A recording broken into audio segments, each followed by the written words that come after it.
Hey everyone, and welcome to this week's spooky video. This week I'm going to be showing you 3 different Halloween designs you can do on your nails, or use the techniques I'm showing you in any other manicures for fall or the future seasons. Enjoy, and please like this video and let me know if you'd like to see any other designs with a Halloween theme.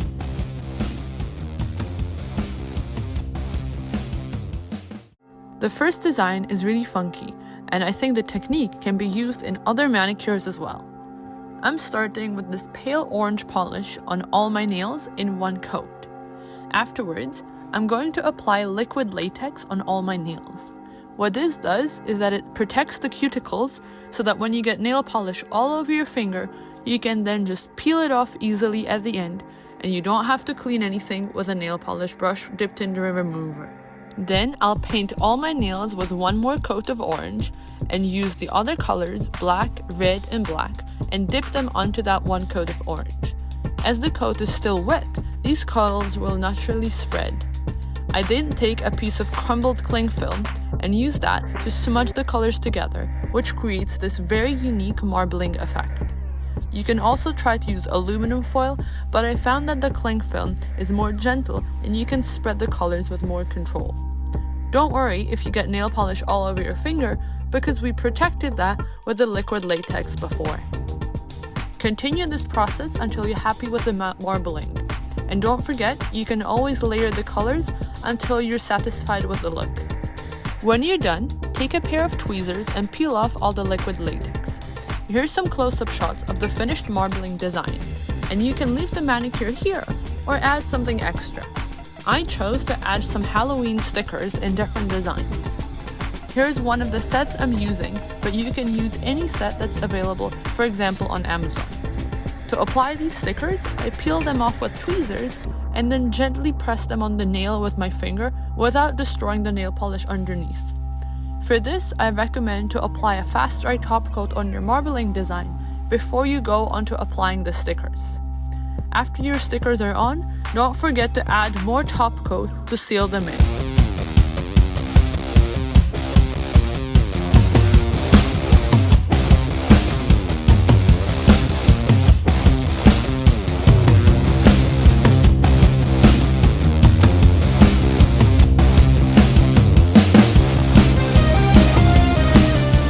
In the second design, I'll be showing you how to draw spider webs and ghosts, which are actually quite easy if you get the hang of it.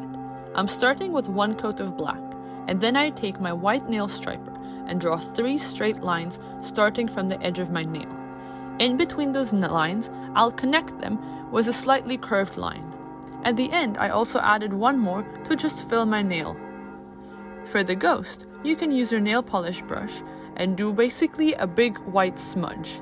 With a dotting tool, I'm gonna draw 2 little hands for the ghost, and then with black, a little oval mouth and 2 black eyes. On your ring finger, you could draw another spider web, but here I just decided to use one of my stickers again and add this spider on a web the same way I did before. On my pinky, I'm drawing a slightly smaller smudge with 2 little arms, tiny mouth, and 2 black eyes to finish the ghost.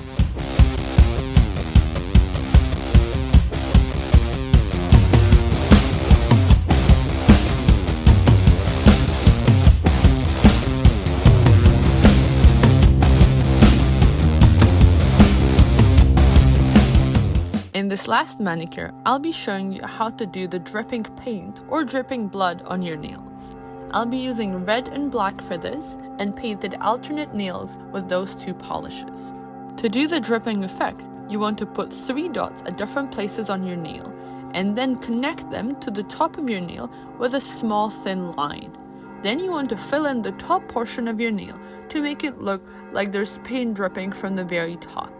I suggest you do it from top to the tip of your nail and not the other way around, because it might make your nails look longer. On my other 2 nails, I'll be doing some dry marbling. I'll paint them with another coat of red and then dab some black into it. Using a dotting tool or a toothpick, I'm going to blend the colors together to create some marbling smudges. I can do this on both my nails, but beware that if you have a smaller nail, try to dab smaller proportions of the colors so you don't get any flooding in your cuticle area. You can always add more colors if you're unhappy with the marbling. At the end, I added some red glitter on both those nails to add some sparkle. To finish this manicure, I topped it with some matte top coat, which is ideal for Halloween and fall-themed manicures. Another additional point that I did was that I added some quick dry top coat to only the red polish that showed the dripping blood. I think that this makes the blood look more realistic and the manicure a little more spooky and Halloweeny as it should be. This is easiest done with a dotting tool and preferably a 1 in larger size so you can cover all of the red nail polish that shows the dripping blood. Enjoy the B-roll!